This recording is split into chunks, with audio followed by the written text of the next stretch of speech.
Parce que d'une part, tout le monde sait bien qu'avoir une idée, c'est un événement rare. Ça arrive rarement. Avoir une idée, c'est une espèce de fête. C'est pas courant.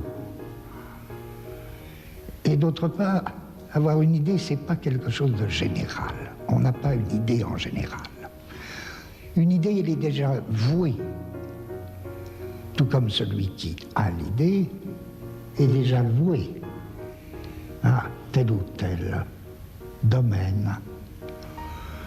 Je veux dire que une idée, c'est tantôt une idée en peinture, tantôt une idée en roman, tantôt une idée en philosophie, tantôt une idée en sciences. Et c'est évidemment pas le même qui peut avoir tout ça. Si vous voulez, les idées, il faut les traiter comme des espèces de potentiels. Les idées, ce sont des potentiels, mais des potentiels déjà engagés dans tel ou tel mode d'expression. Les autres peuvent me dire ce qu'ils pensent de mes tableaux et qu'est-ce qu'ils disent. Parce que pour moi, quand un tableau est fini, je le laisse, je ne pense jamais plus à ce tableau.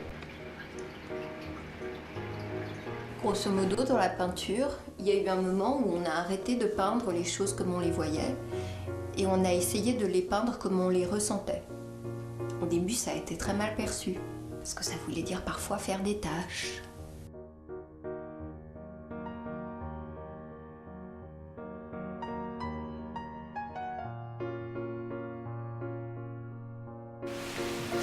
La réalité de l'œuvre d'art, c'est un triple rapport entre la chose qui est la peinture, un homme qui l'a proposée, un homme qui l'a faite, et celui qui la regarde.